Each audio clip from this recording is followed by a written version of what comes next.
The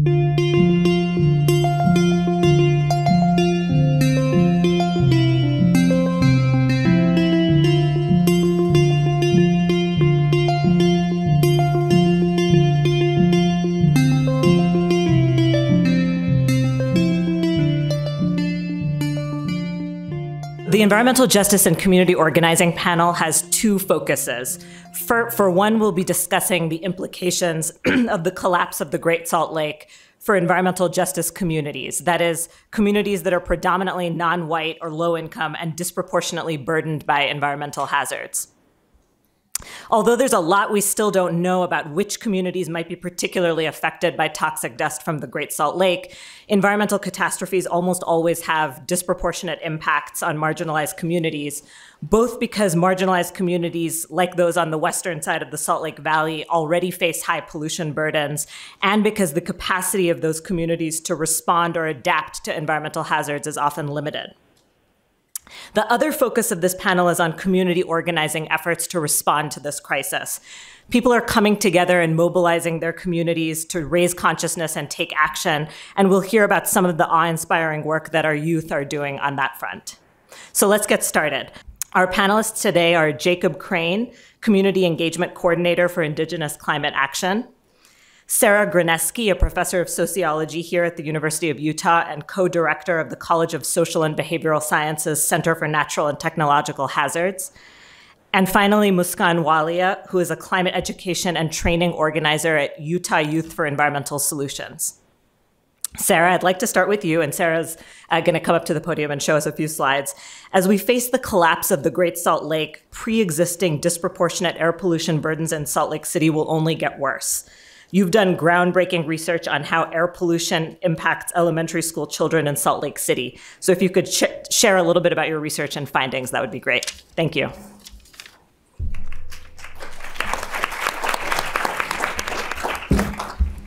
Sounds great. Well, I'm very honored to be here with all of you this afternoon. I honestly haven't given a talk in person to this many people since before COVID. So I feel like I'm welcoming back to myself, to my profession, right? Where we used to give talks to people, but I haven't been doing it in person. So it's great to be here. I'm going to talk about what we know currently in terms of patterns of environmental injustice with respect to particulate matter here in Salt Lake. So Ruhan mentioned that this is an environmental justice panel. So I just wanted to begin with a definition. This is a definition according to the US Environmental Protection Agency, and they state, environmental justice is the fair treatment and meaningful involvement of all people, regardless of race, color, national origin, or income, with respect to the development, implementation, and enforcement of environmental laws, regulations, and policies. This goal will be achieved when everyone enjoys the same degree of protection from environmental and health hazards and has equal access to the decision-making process to have a healthy environment in which to live, learn, and work. So stay with that definition for a moment. Think about what would our world look like if we achieved environmental justice? Because so often we have many more examples of environmental injustice when this definition does not come to fruition. When people don't have the same degree of protection, when they don't have equal access to the decision-making process. And those of us who study environmental justice and work in environmental justice organizing are trying to achieve those goals. So as we start to think about climate change, right, which is a big theme as we think about the Great Salt Lake, we want to recognize also that we can talk about climate justice or climate injustice. So within the idea of environmental justice, we can focus specifically on climate justice or injustice. Climate justice begins with recognizing that social groups are differentially affected by climate change and that climate change can exacerbate inequitable social conditions. So you can imagine, for example, if we have increasing drought, our fresh foods might become more expensive. And then those of us who live in poverty might have a harder time purchasing those foods, for example. Or we can think about summer heat waves becoming more extreme. We know that extreme heat has impacts on our health. So this can make our chronic health conditions worse. And some of us suffer disproportionately from those sorts of chronic health conditions. Also, we can think about increases in air pollution, and that's the focus of my very short talk today. And increases in air pollution, for example, impacting racial ethnic minority communities to a greater degree. So I'm going to focus my short talk on particulate matter, specifically PM 2.5, which is also known as fine particulate matter. This little graphic there from the EPA shows you how big fine particulate matter, or PM 2.5, actually is. It's about 1/25th the diameter of a human hair. So when we talk about PM 2.5, that's a pollutant that we talk about a lot in the Salt Lake Valley. We're talking about very small particles that can penetrate deep within our lungs. As we think about climate change in fine particulate matter, we can imagine droughts, increasing dust, drying lake beds, such as the Great Salt Lake, or what happened in Owens Valley in California, increasing dust, drought with heat leading to wildfires, which produce smoke, where those of us who live here are quite familiar with the summer smoke caused by wildfires. The science generally suggests that air pollution concerns will get worse in many locations under different climate change scenarios. So now diving into the more focused part of my talk, what do you notice here on my map? Take a moment. Can you see it from way back there? I think so. Anyone have any observations? Yes. They're all by the airport and by many other transportation centers and less well-off houses.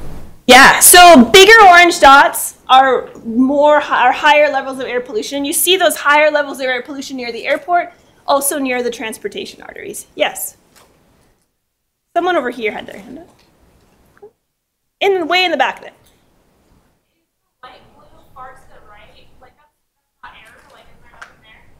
Yeah, so the map actually is showing two different layers. The orange dots are public elementary schools in Salt Lake County. Bigger orange dots mean higher levels of air pollution. Smaller orange dots mean less air pollution. And then what is that light blue stuff underneath the dots? And the dark blue stuff, right? That's this. So I overlaid these schools on neighborhood level sociodemographics. The blue is specifically showing you the percentage of residents in that neighborhood that identify as a member of a racial ethnic minority group. So what do you notice east to west? Right? Yes, way in the back. There's a lot more,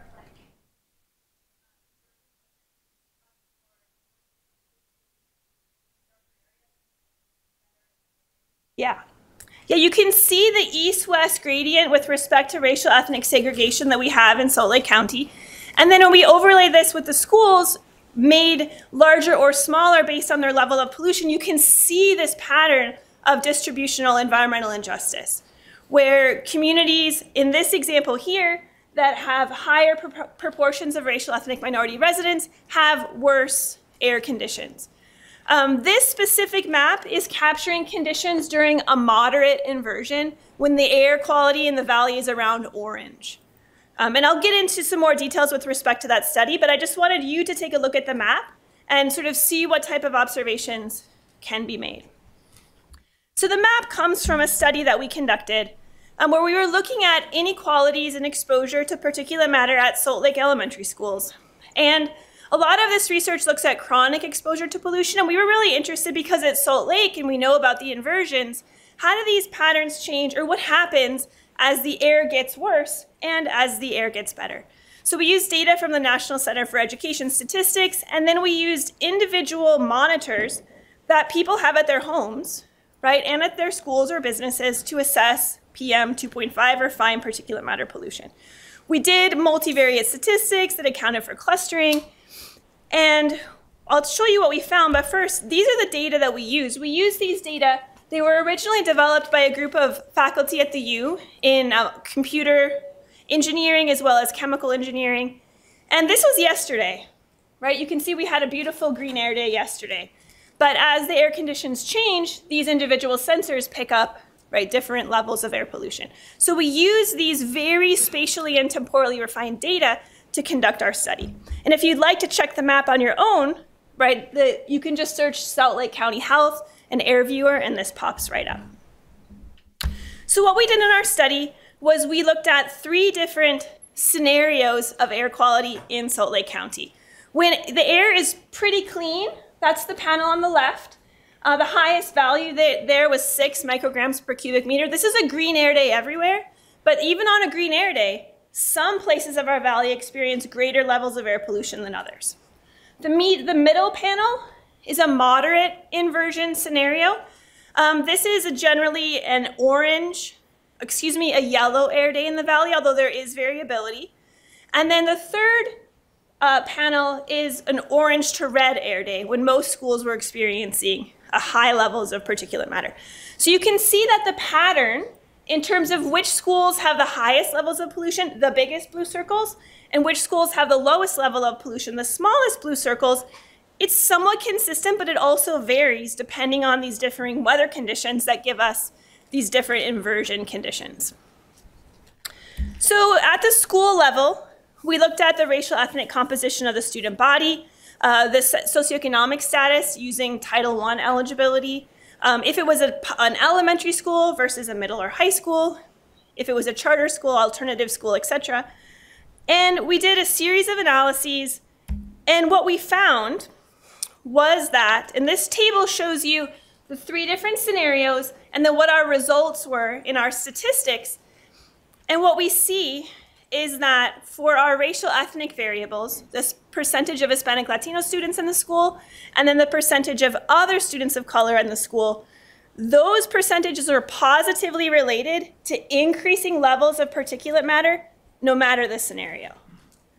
So we didn't know exactly what we would find, but we found that these racial ethnic variables were consistently significant across the 3 different inversion scenarios, meaning that no matter what the air quality is like on any given day, our students attending schools with greater proportions of racial ethnic minority students have higher levels of exposure. And we know there's a host of health risks that come along with a greater exposure to particulate matter. Our team has done some work connecting particulate matter exposure to standardized test scores, but there's a host of other literature from across the country, showing negative effects of air pollution. So this is something we need to be really concerned about.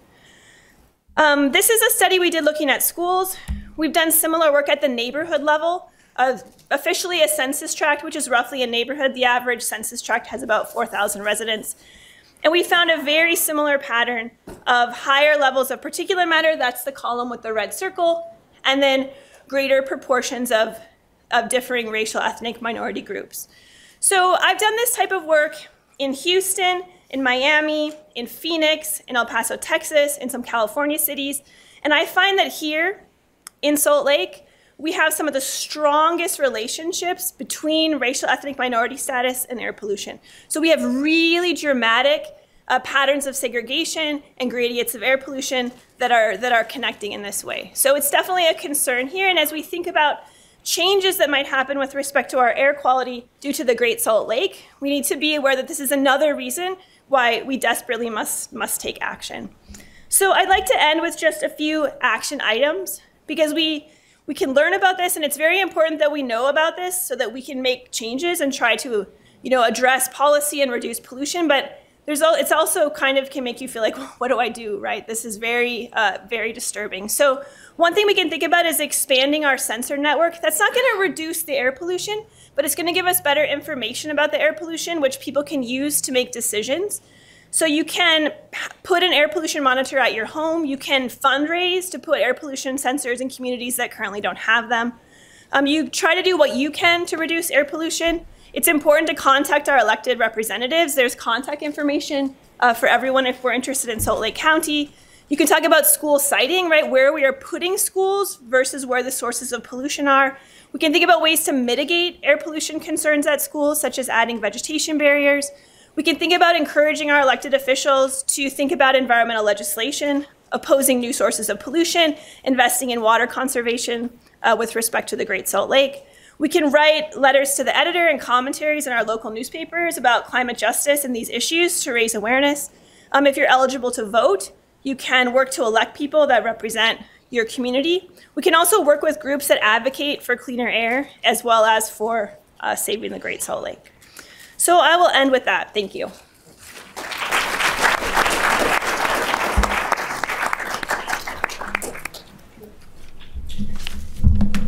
Thank you so much, Sara. Jacob, I wanted to invite you to speak either Yeah, you're welcome to come up. We'd love to hear from you about the health and other effects of poor air quality on Salt Lake City's Indigenous communities.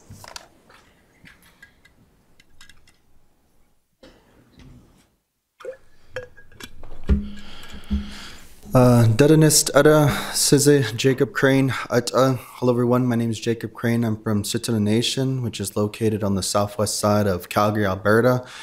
I've been living in Utah for the past 2 decades, and I want to definitely do a land acknowledgement to the Indigenous people who used to call this place home and still do. And I also want to recognize the tribes of Utah. I was thinking about this a lot, the question that I was, posed to do that. And currently I'm the engagement coordinator for Indigenous Climate Action. They're an Indigenous women-led organization out of so-called Canada. They're a national organization. They do a lot of work and they do a lot of advocacy, uplifting community, and also doing their best to not speak on behalf of community. And so, again, I am one person. My perspective is a little different, and the experiences that I'm going to tell you today and the stories that I'm going to share a little bit are from what I've seen and what I've experienced and what I've learned working in this space for probably about 7 years now. So I used to be a executive director of an organization called the SLC Air Protectors. They're an Indigenous-led organization, nonprofit that does a lot of great work. And I took the position in 2020, and it was right before the pandemic. So I took the position. I'm like, great, we're going to do some air quality work. We're going to do some really good stuff here. We're going to start doing some data collection and get into that. And what ended up happening was we sprung right into COVID relief. We focused more so on feeding folks because we understood that there was a huge barrier between food and folks on the reservations of Utah. And, we got the calls, we got their emails, we got the requests. And so we started basically trucking down U-Hauls. Well, it just started out as a van, but we started trucking down U-Hauls and the big 18-wheelers for food so that folks can feed themselves. And I'm sharing this story with you because you're probably like, what does this have to do with air quality? Well, I'm sharing this because when you're dealing with tribes, they're facing a lot of things all at once. It's not just air quality, it's housing, it's education, it's health, it's roads, it's infrastructure, it's careers, it's climate justice. There's a lot of things going on, and so you have a community that's based in that, and so you ask yourself, well, how did they get there? What happened? Well, we look around and we see what happened, and we understand that history. So that's what I experienced. I also wrote some grants to do some of this data collection several years ago, and we didn't get it supported. I actually had a conversation for some of the folks from, well, I'm not going to say their names, but some of the folks may be here, but I had a conversation with them, and they certainly said, no, we're not going to change the way we do things, and that, that's the process. And so we got shut down. So when you ask, is there data there that's been collected? Well, no, there isn't. And a large part of that is because we're not supported the way other organizations may be supported. Now, I'm going to jump to the work that I'm doing now in so-called Canada. We found that 99% of the organizations in Canada were non-Indigenous led, which means that 99% of the solutions that are coming out of these organizations are non-Indigenous led. And those solutions tend to exclude Indigenous people from the decision-making table, but also to where things are going, right? And so imagine trying to be involved in something and then you're always excluded from, right? So you have the issue with the finances behind it, right? And then you're not included over here. So that's what we found. That's why Indigenous climate action exists, is because we have to go in and basically say, hey, this is how we would like to be worked with, and how you're doing it is actually a little bit extractive and a little bit damaging, right? And so you have the experience, you have the work, Now you start to look at the history part. Structures, frameworks, and mechanisms. Who built them? Why were they built there? Were they inclusive of Indigenous people? And usually the answer is no. And so when I look around this room, even, I think to myself, where are the Indigenous people? You know, where are the folks that are from the BIPOC community? You know, have we reached out to them? Have we tried to get them here? You know, how are they showing up, and are they being supported the way they need to? When I ask an elder to come to one of our conferences or our gatherings that we host, I have to make sure that the elder has the proper support systems. I pay for the elder to come, but I also pay for one of their helpers to come, because I know that the elder needs support. English may be a barrier as well. And so I kind of wanted to start by saying that, just because I feel that I'm here again in Salt Lake City. And I'm glad that you did the work that you're doing. I think that's really important to focus on that. And so you kind of start to see, well, where do most folks from the BIPOC community live? And I'm assuming that a large group of them probably live on the west side of the freeway.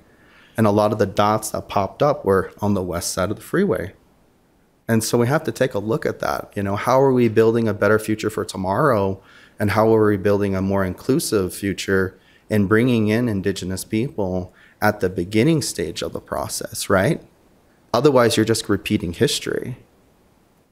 And so that's a little bit what I learned about environmental justice and what I've seen, experienced, and what I continue to see. And so I would also like to say that that my experience in this industry is really good at some points, but it's also can be a little bit negative sometimes. And so, you know, I go into these spaces like this. I was at Bioneers last year. I don't know who knows where Bioneers is in California. Anybody? Okay, we got a couple of folks. Who knows what the Conference of the Parties, COP27, COP28, UNFCCC? Okay, so those are the United Nations Framework Convention on Climate Change. That's where all the world leaders, you know, Greta Thunberg, you know, she's always there doing her thing, you know, and everybody kind of comes together, you know, President Biden and Prime Minister Justin Trudeau and like all the big players, they come, they meet there. That's where they really kind of talk about, you know, climate change. They talk about environmental justice. And I keep thinking to myself, how inaccessible is this for the BIPOC community? You guys are having conferences in Egypt. You guys are having conferences, I think it's in Dubai this year, in November. And I'm like, you have to create systems where folks are involved. And you can't do that unless you're looking at equity, right? You have to share that equity, and you have to support those different solutions that may be created from folks from the BIPOC community, right? Because if you're going down, imagine driving a car. You're driving a car and you keep getting to the same location, the same destination, and it's not working. And then you're getting frustrated and you're thinking, okay, we got to use science. Let's science this out.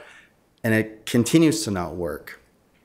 Well, where are those solutions coming from? And so maybe we need to start supporting different solutions from different communities so that we can get to a different destination. And so as we're trying to save the planet and to reduce our emissions and, you know, carbon trading, which is a false solution, by the way. Anyway, that's a land grab, but that's a whole nother conversation. Sorry, I had to slide that in there. But you have to look at that. And when you think about environmental justice, you're all in the same vehicle. Where are you going, and who's driving the car, and who has the proper support mechanisms to drive? And ensuring that folks have an equal seat at the table so that it's not lopsided, and that we're getting newer solutions that are, you know, on the front line. So I'm going to end there, just because a lot of the work still needs to be done. And I thought about that question a lot, and I'm like, I didn't even get there because we couldn't do the work. We're so focused on emergency management, so focused on feeding people, that we didn't even get there. And then I moved on from my position because I got burnt out from all the requests that were coming in. I must have made 90 trips to southern Utah in 2020? 90. 90. Thank you.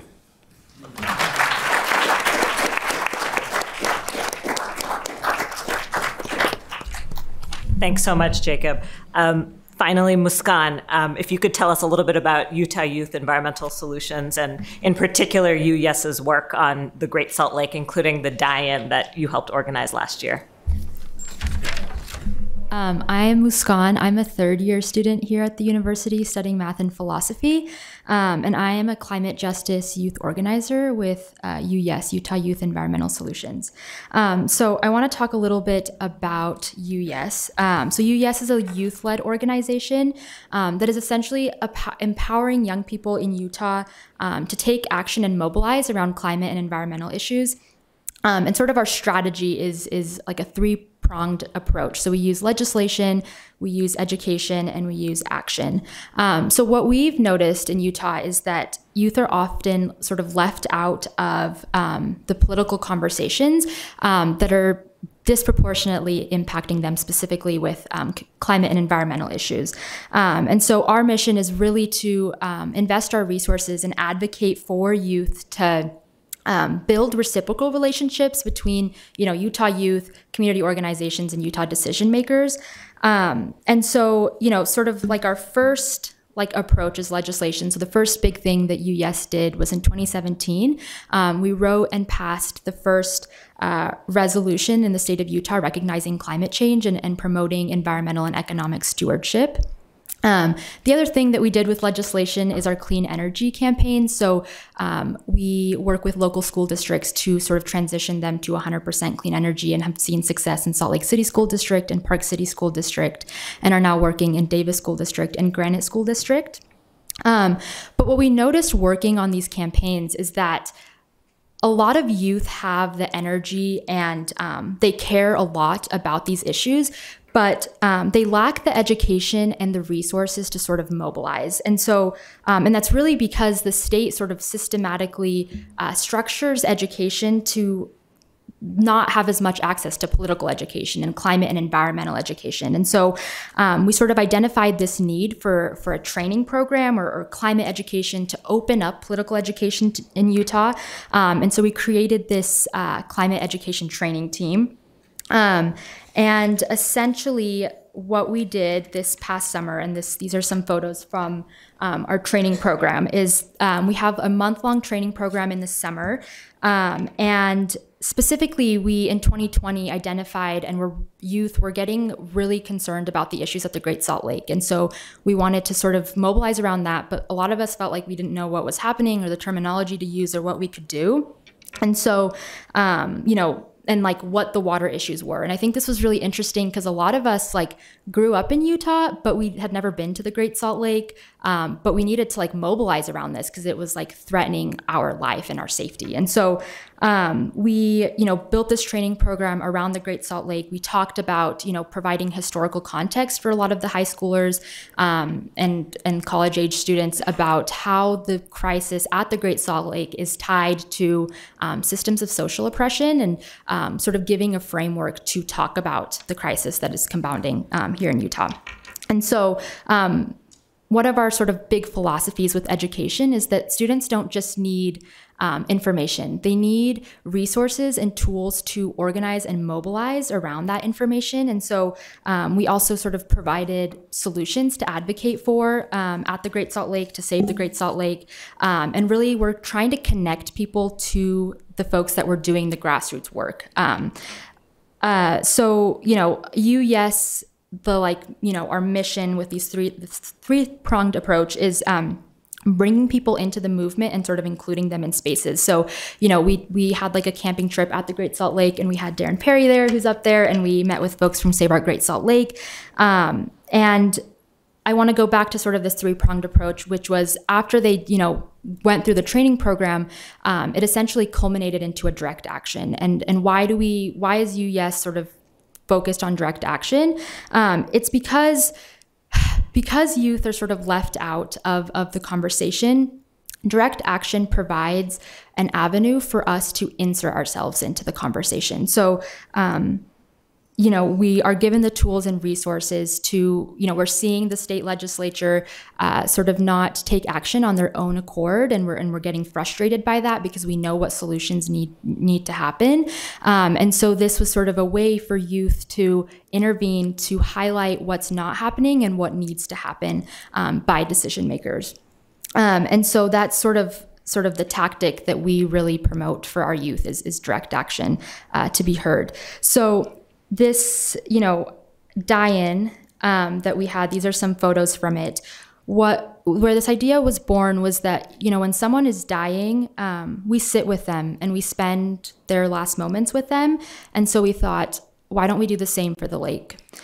So we essentially, I'll go back here, we made gravestones and wrote on them basically in this alternate universe that may be a reality of the way that we could basically die. And at the die-in, we had a bunch of toddlers come with their own gravestones, with headstones that wrote different things that you can see here. And basically, we started the day with a 5-minute procession in silence. And then I read a eulogy that sort of came from my perspective, being a student of color, and drew parallels between what was happening at the lake and sort of how it was being abandoned, and how communities of color are also abandoned by decision makers. And while I was reading that eulogy, youth sort of fell and dropped dead one by one with these headstones that read, the Utah legislature failed us. The Utah legislature values alfalfa over my life, killed by arsenic poisoning, things that could very much be a reality. And to end sort of this theatrical piece, I tapped on a microphone, and sort of the folks at the die-in tapped their heart to sort of symbolize that there is hope and that we are still alive. So let's go and let's continue and let's mobilize around the things that we know need to happen. Sort of the point of the direct action was that we communicated that we don't need false solutions, and that we don't need to geoengineer our way out without sort of addressing the root causes and sort of getting water back into the lake. And this action was supposed to sort of demonstrate the urgency of the situation and the need for immediate action that really was systemic and was real. So we as students really had this opportunity, ground up, made this direct action happen, stumbled our way sort of through it. And it really prepared us to enter campaign spaces. And this is sort of why I want to go back to UYes's strategic approach, which is, again, this education, legislation, and action.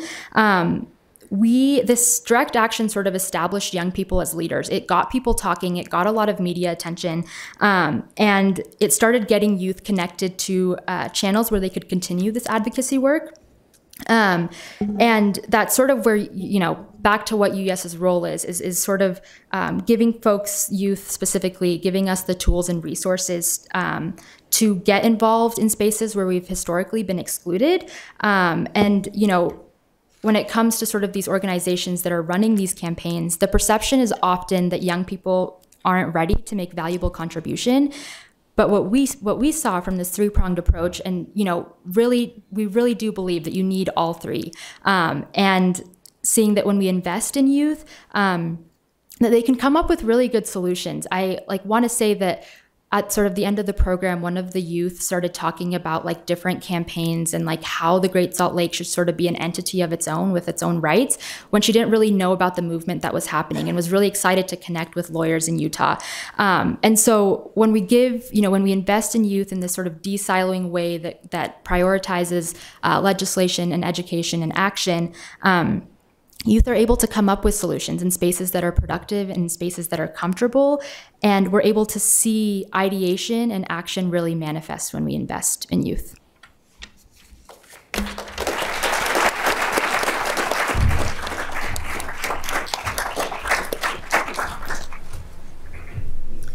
Thank you so much, Muskan, and thanks so much to all of our panelists. I have my own questions, but I wanted to ask about the Slido thing. Is it on this? Oh.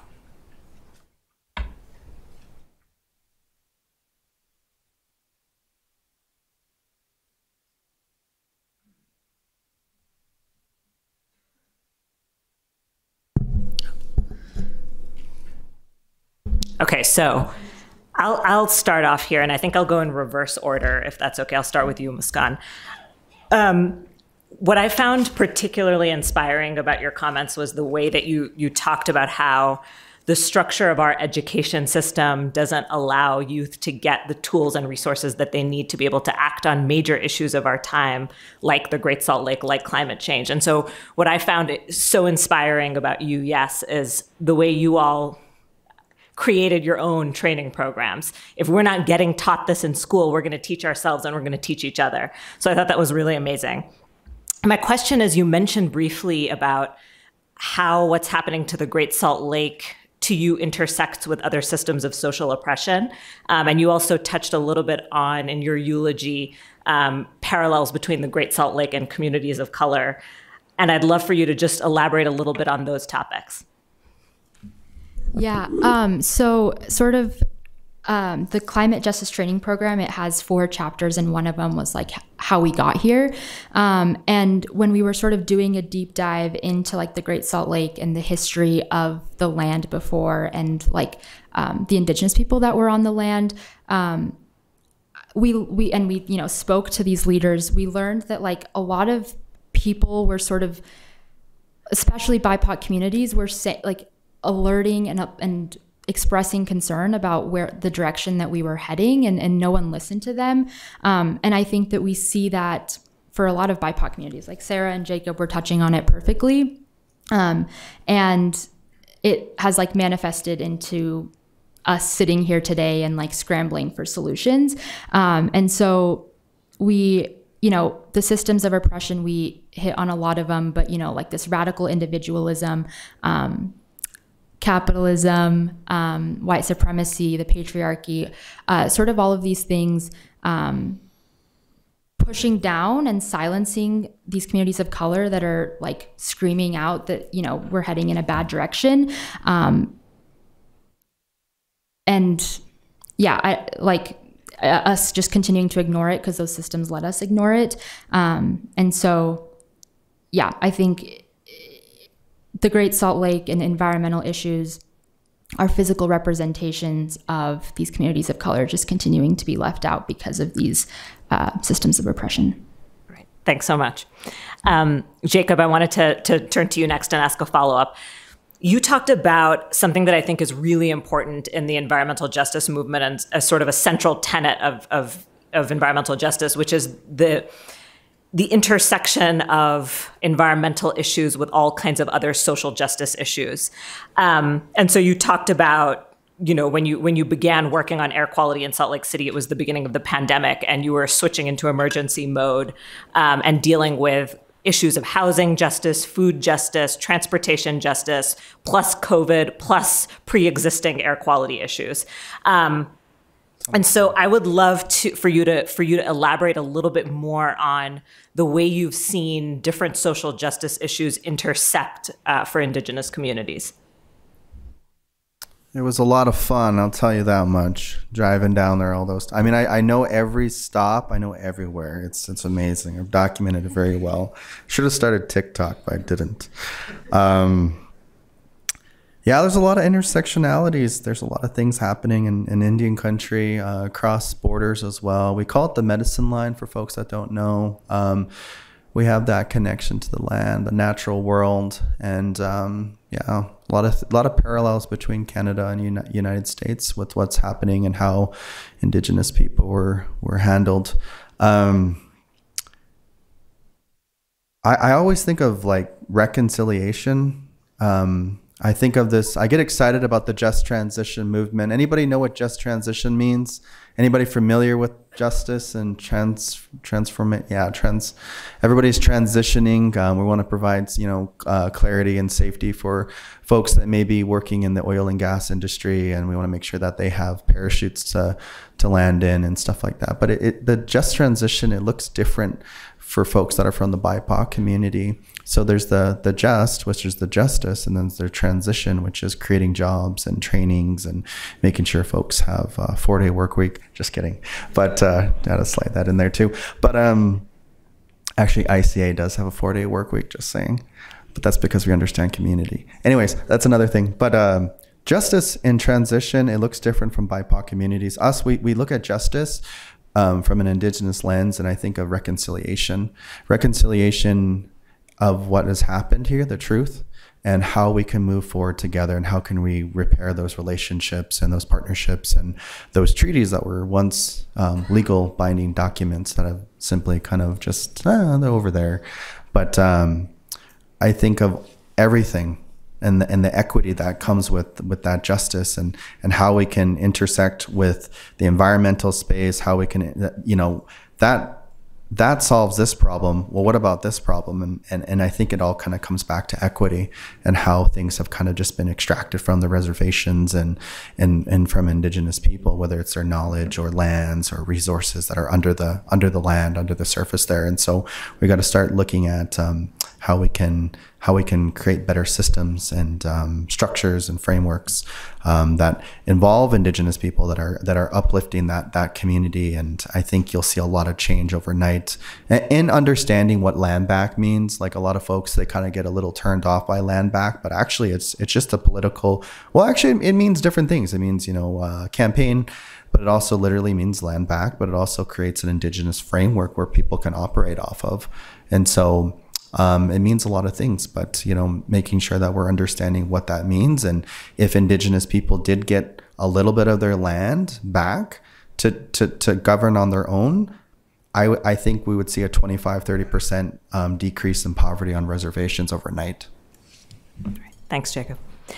Sara, I wanted to ask you about, you touched on this, but it would be great to hear more, the actual health risks from greater exposure to particulate matter, and particularly on children, because I would imagine, but I don't know for a fact, that children are maybe especially impacted because of different abilities to metabolize pollution and things like that. So it'd be great to hear more about the health impacts. Yeah, definitely. Children are a biologically sensitive group. Their systems are still developing.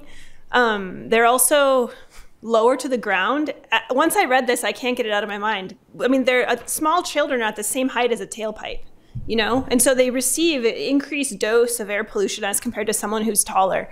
They often spend more time outside. They spend more time running around, which increases their heart rate, which increases the rate at which they breathe. So there's ways in which their developmental stage means that they take in more air pollution, and then we couple that with their developing bodies and their the fact that they're still developing and growing. That does make them certainly at risk to air pollution. A lot of us are familiar with the respiratory health effects of air pollution. A lot of us can feel it ourselves when we go outside on a bad air day. Our lungs feel tight. There's evidence that the air pollution causes people to experience asthma symptoms as well as develop asthma itself.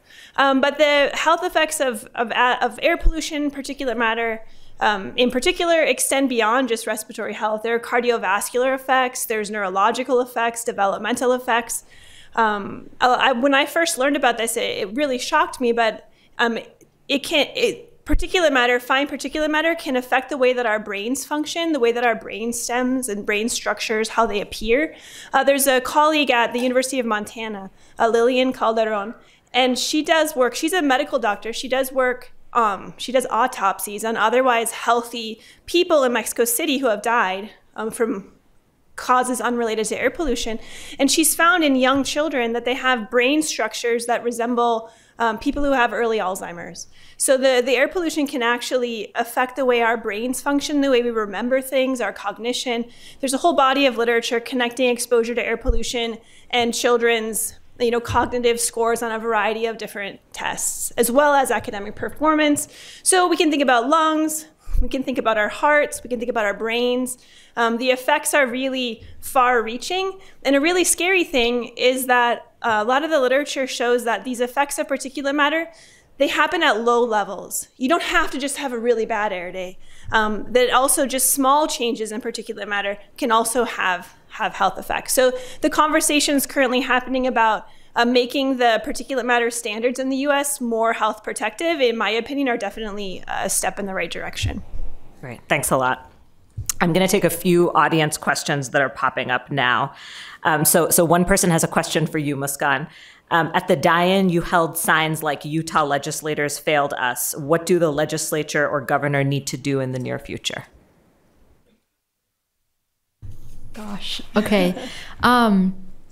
Yeah, I think that this legislative session, the legislature sort of citing the snowpack year as a excuse or maybe like a reason to not take accountability and take proactive action is something that maybe we don't need to be doing. I know that we are here and there are a bunch of experts who are sort of telling us like what needs to be done. And there's a whole wealth of knowledge and research. And so I think that we just need to listen to them, and we need to listen to the BIPOC voices and leaders in the community who also have solutions, and sort of trust in that and in mutual understanding and this shared vision for Utah to move forward instead of citing things to not take accountability or to not take immediate action. Great, thank you. Sara, there's a couple of questions that I'm going to combine for you. One person is asking, to what extent do activities at the inland port contribute to air quality disparities within Salt Lake Valley, in case that's something you're able to speak to? And then another person was asking about charter schools and saying that on the slide, it looked like charter schools were significantly worse when you look at association. And is that accurate? And if so, why? Yeah, definitely. I mean, if you think back to my map, when I showed the gradation in blue, right, which was our racial ethnic composition variable, and our big and little orange dots, you can see, if you see where the airport is, you see where the inland port is, it's certainly locating in an area where we already have higher levels of air pollution and an inequity with respect to racial ethnic minority neighborhoods and schools being disproportionately affected. So the answer to that one is yes, definitely. In terms of the charter school finding, I don't know. It was an interesting finding. It's not, I don't think it's significant for the full-on red day, but it's significant when the inversion was less severe. I wasn't sure about that. None of the other literature that's looking at these sorts of questions has considered charter schools versus other public schools. And so we wanted to bring that in because all schools aren't the same, and charter schools are a specific type of school, and it was included in our data set. But in terms of why we have higher levels, there has to do with where those schools are located. I know sometimes charter schools move into low-income minority communities to offer an alternative to public schools. So the charter schools could be, locating in those sorts of communities. Sometimes charter schools take over existing facilities because those buildings exist, abandoned retail spaces. And so maybe that those areas are located near main roadways and freeways because those were accessible for retail facilities. So I really don't have a good answer. We just wanted to sort of consider that in our study, but I don't have a good answer for that question. But I do think it's real. I do think that is what we're seeing. Now why, I'm not 100% sure. Thanks. Jacob, someone in the audience is asking if you could elaborate more on what you think might be lessons drawn from some of what you've said in terms of addressing the crisis that we're facing with the Great Salt Lake. Anything you can say about sort of the way you're seeing this crisis addressed and what we need to be doing differently to address it? I would say we're at a shift. We're at a huge shift. You may not know it or you may not care, but we're definitely at a huge shift in that the way we are doing or living our lives is going to change. And if we care about Mother Nature and the natural world and the four-legged ones and the one-legged ones, which are the trees and the animals and of course, the birds and the water and what lives in the water, everything's going to change. We have to change the way we consume things. Darren did talk a little bit about that consumption process, and I think that's tied into capitalism, and it's also tied into a little bit of colonialism. And at ICA, we always say this: colonialism causes climate change, and that Indigenous rights are the solution. And so you're definitely looking at shifts and equity, inclusion of other folks besides the predominant. At least then you'll get different solutions to solving the climate change puzzle that we're all kind of stumped at, and even science is stumped at as well. And also looking at where those solutions that people are creating, where is that based in? Is it based in capitalism, like carbon markets and carbon trading? Or where is it based in? Sorry, not to shovel more stuff on carbon trading, but you got to look at it from an Indigenous standpoint. Is when you go in there and you're like, we're going to protect this land and we're going to offset this way. That's just land grabs, and that's putting Indigenous people against each other, and that's just, you know, colonialism 101 right there. But yeah, you're looking at huge shifts, and you know, it may not be folks in the audience that it's our children that will have to be the ones bearing the brunt of this. They're the ones that are going to have to take a 5-minute shower, cold shower. They're the ones that are going to have to, you know, look at different ways to grow food, and they're the ones that are going to be facing with this. So we have to come to some agreement to work together. We may not always like each other, but we have to work together. That's what I was taught to in the environmental space. Thanks, Jacob. Muskan, someone has a quick follow-up to your most recent comments. Did you hear anything from the governor or legislators after the die-in? Was there any kind of a response? No. But there was, I think, a huge response, not just like in Utah, you know, from the university, but states along the American Southwest. So yeah, but nothing from the governor or the legislators. In our last few minutes, I'd love to just open it up to audience members if anyone has a question for any of our panelists, or if panelists have questions for each other. Yes. Representative Joel Briscoe, Utah House of Representatives. I understand. I have a task for all of us. My colleagues don't. It's difficult for me to talk to them about these issues. If you use the words just transition or climate justice, we used to call climate change global warming. And then we decided those were not the words we should use because it made it difficult to have a conversation. So we started using the words climate change. I can't get into conversations with people talking about justice. I'm looking for words to say the same thing, but don't set off alarm bells. I have to find a way to talk to them.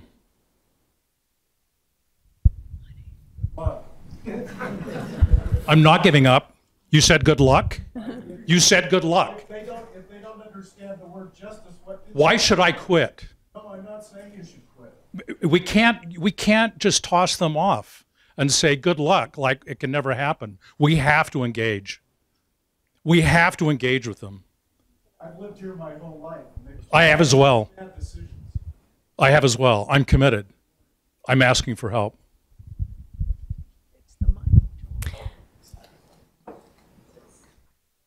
I will just jump in really quick and say I think that this comment brings up important questions about, you know, language and framing, right? And to what extent does framing matter, and to what extent should we be changing framing and messaging depending on who our audience is? So panelists are welcome to jump in if you have something to add, but no pressure. We can also move on to the next question. No, it's good. That's a good question you asked there in the back, Representative. I can't remember your name. I know you just told me, and thank you so much for being here. That shows that you care, and that, you know, sometimes as an Indigenous person, we have to have these hard conversations. And this is not my first time talking to a group where it's 90% non-Indigenous. Like this happens all the time. This one time I was talking about a conversation, we were talking about just transition, and they were like, can you break that down a little bit? And I'm like, having hard conversations about the future so that we don't repeat the past. And then we need to move equity, money, to these folks so that they can have better outcomes, not just Indigenous people, all people. And they were like, okay, now I get what you're talking about. Well, why are we moving it away from this? And I'm like, well, we're moving away from this because this is causing climate change. It's passing this situation that we're in to our children, and we need to do a better job at having those hard conversations. So I hope that, you know, resonates a little bit, and maybe that's something you can take to the folks on the Hill. I know that they're always good conversations to have. Thanks.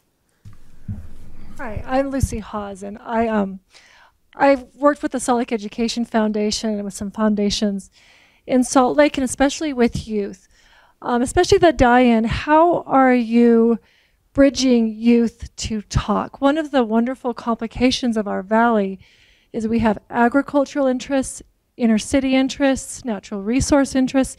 I mean, it's a rich environment for lots of different interests. And in working in youth, I find that there's a lot of division, that we want them to be activists, but I think what we're losing is bridging the commonality that we have. And so I really actually love the idea of the die-in, but I felt that in some ways it is increasing division. And one of the questions that I have is, how are you suggesting to youth to find commonalities, especially when you have so many varied interests in our valley? That's a good question. I think that the die-in, I don't know if it was meant to increase division. I think it was meant to show that, like, we're frustrated by the inaction, and to highlight to people that there's no action happening and this is what could happen. I think that's a good point. Like in curriculum, that there has to be a piece about, like, how do we build mutual understanding and root all of our conversations in, like, shared values.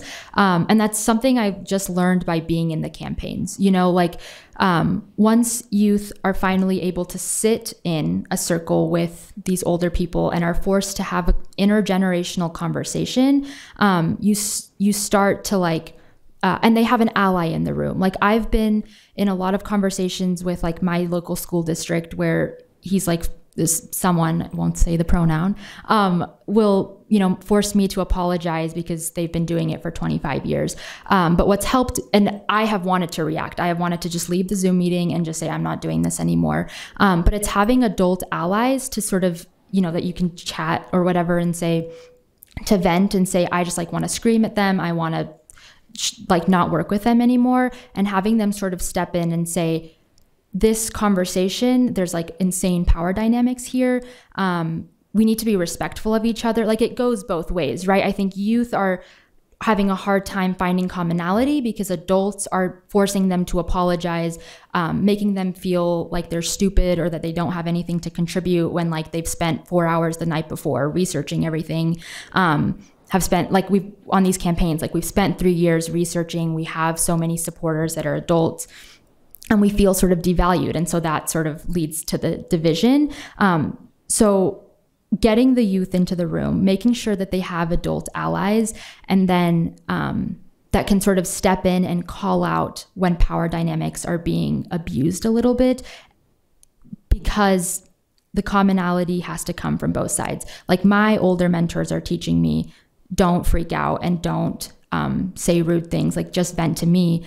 But then if it's not happening from the other side, and if there's not people from the adult side saying, okay, you can't freak out at the youth because they're always in your emails or they want to meet with you, then that can be reciprocated, right? Like, there's so many opportunities to go to the media and to you know, expose people. But our older allies, first youth, are telling us, you know, just root this in value, root this in trust. That's how we're going to move forward. But if that's not reciprocated, that also sort of leads to the division.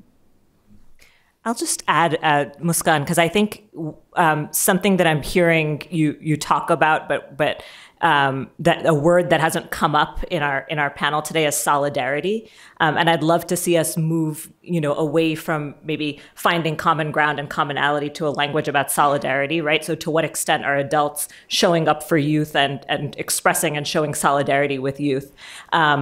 And I think we're sort of maybe there's another discussion happening in parallel, I think, about civility and civil discourse, right? And I think civility and solidarity are not mutually exclusive. We can be civil and we can also show up for each other and be in solidarity with each other. I think we have time for one last question. Yes. Something that I have noticed a lot, and I'm, like, hearing from you guys as you're talking, is, like, the frustration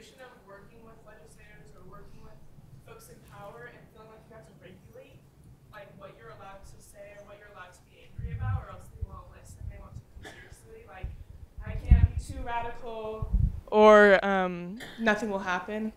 And so again, that's something I'm hearing. It has been an experience of you folks in your work.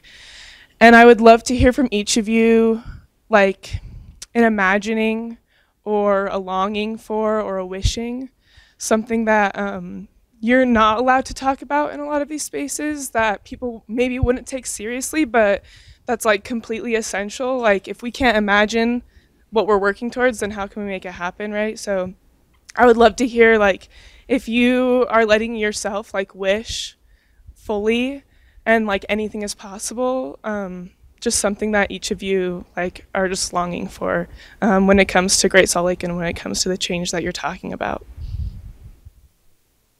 I think that's a great question to close on if anyone on the panel has just a couple words to say about it.